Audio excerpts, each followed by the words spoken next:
ใส่น้ำมาผสม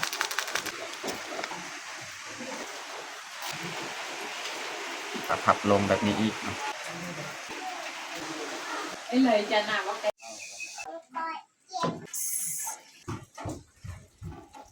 รับยืน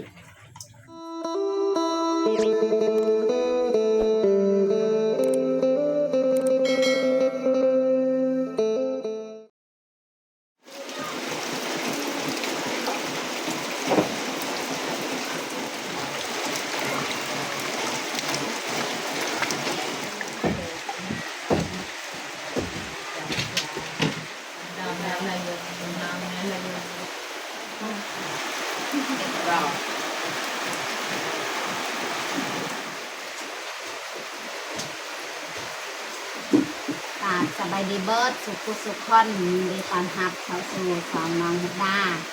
สำหรับมื้อนี้น้องมุกดาสิพาทุกคนเขามาเบิ่งมาซ้อมว่าน้องมุกดาเป็นเฮ็ดสาลีต้ม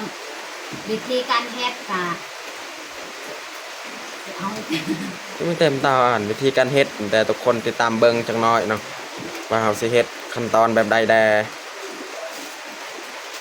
วิธีการเฮ็ดค่ะมีแต่ทุกคนติดตามเบิ่งติดตามซ้อมจักหน้อยเนาะว่ามีขั้นตอนแนวใดแดโอเคมีแต่ทุกคนติดตามเบิ่งติดตามซ้อมเลยเขาจะเอาสาลีแล้วก็เอามาปอกเลย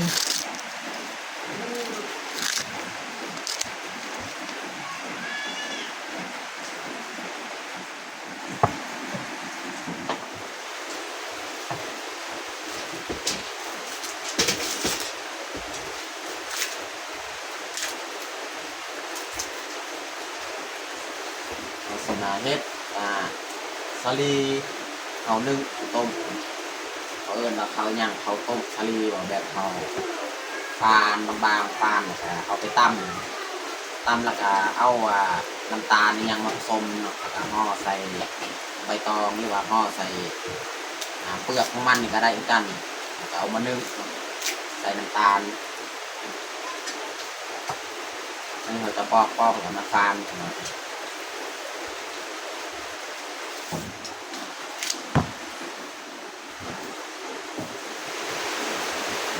นี่เขาจะเริ่มฟานเลย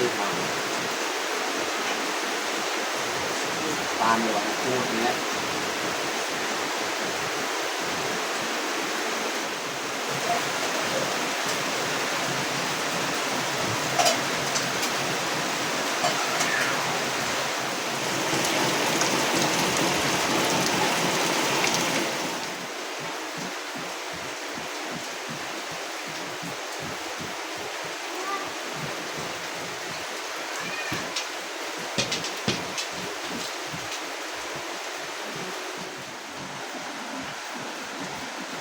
เขาต้องทานบางๆ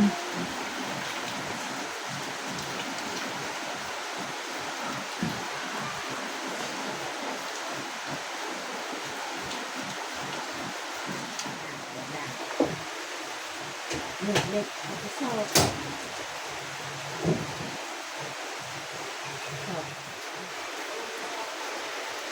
เอ๊ะเขาตอนนี้ก็เรียบร้อยเอาทานสาลี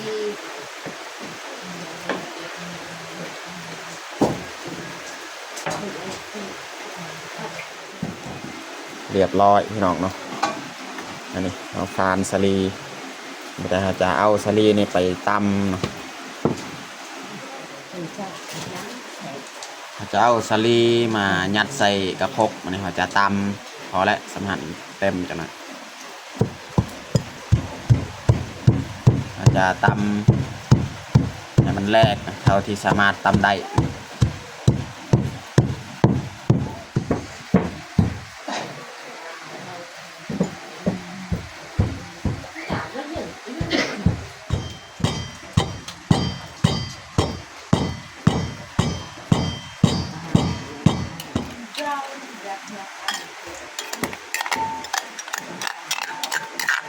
เราจะตักไว้ใส่ถ้วยเลย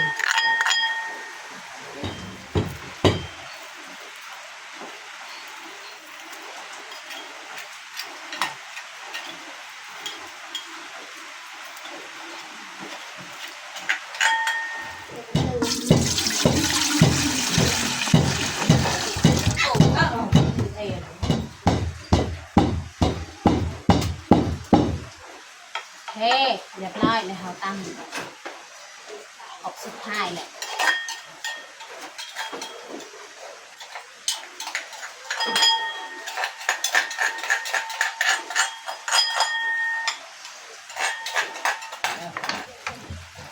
อันนี้เขาจะใส่น้ำพี่น้องใส่น้ำมาผสมใส่น้ำตาลเอาพอแล้วคนไปก่อนเนาะ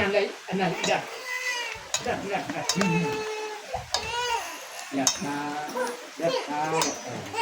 หลักดาบ อ๋อ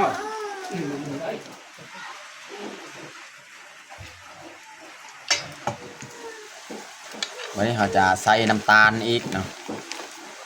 ไปบางบวง โบบังใส่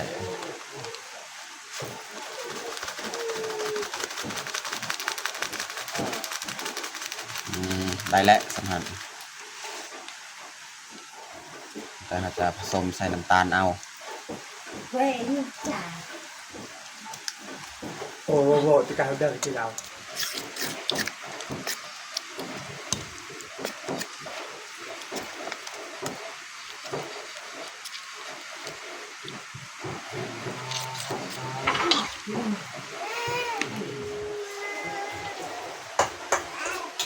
จะเอาใบตองนี่มาเผาใส่ไฟ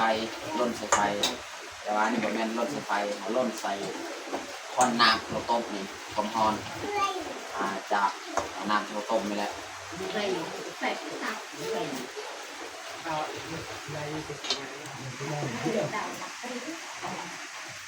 ใส่ความฮอนตัวนี้แหละเผาใบตองน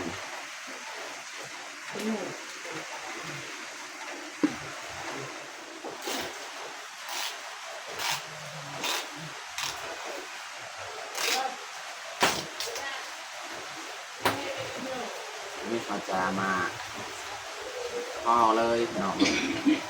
ตัวใส่ใบตอง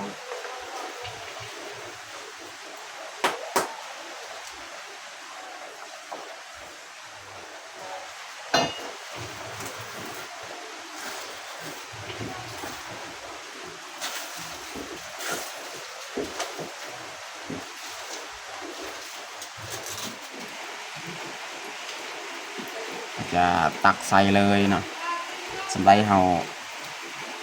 เบิ่งว่าใบตองของเฮานี่เฮาสิห่อได้เนาะ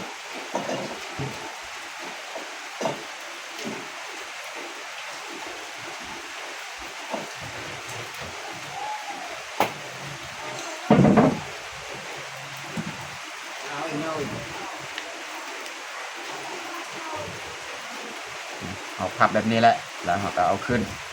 เพื่อเข่าของเรามันลงสลีของเรามันลงแล้วเราก็พับลงแบบนี้อีกเนาะเรียบร้อยแบบนี้นะ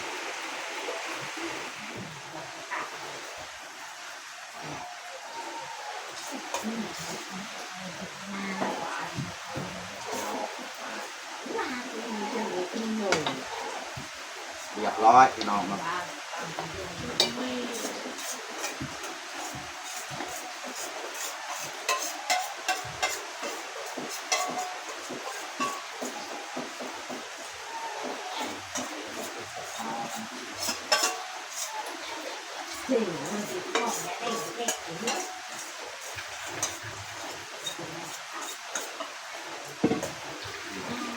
ล้วเอาไปที่นี่แล้วก็เอาเสื้อมามัดเลย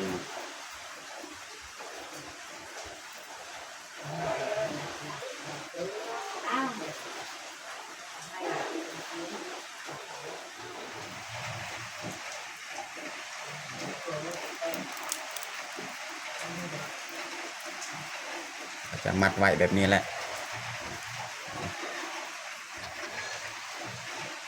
เรียบร้อยนะวันนี้เขาจะยัดใส่หวดเลยเนาะ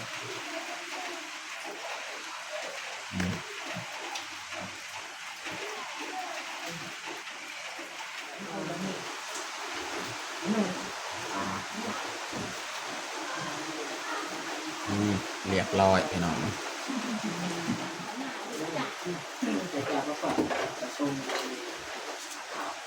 แล้วเอามานึ่งเลย ấy lời cha nào bác đây là tự do trong các đó cho rồi trai và ta biết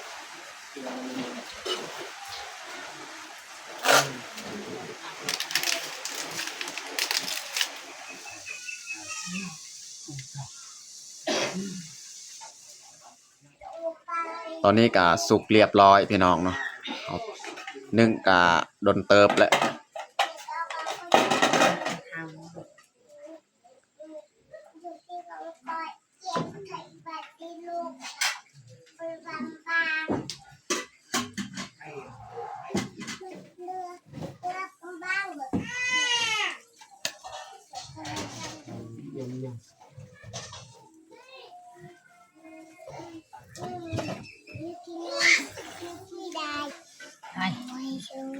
ตอนนี้เขากับปลาไว้ให้มันเย็นวันนี้เขาจะแกะมากินเลย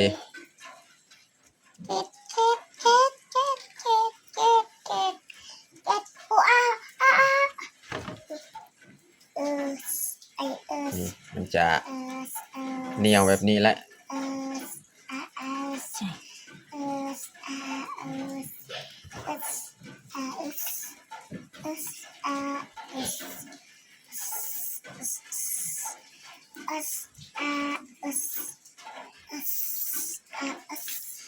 ลุงจะเลย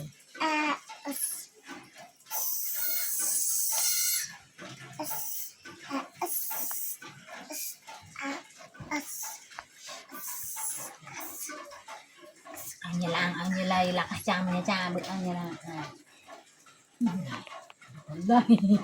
น้องแพงบ่กินกินกินกิน กิน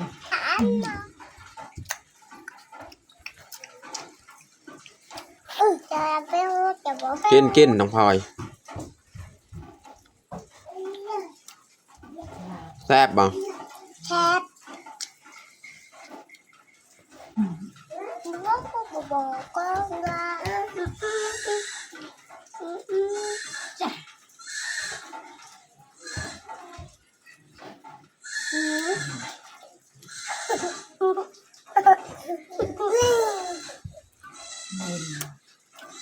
เราเล่นมีอะไร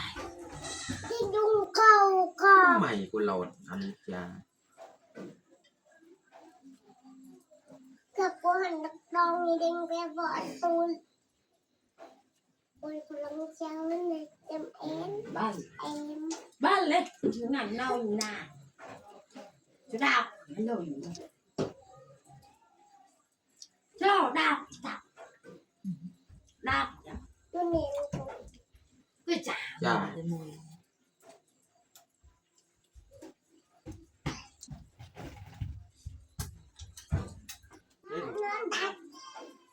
ตายจุฬาใจ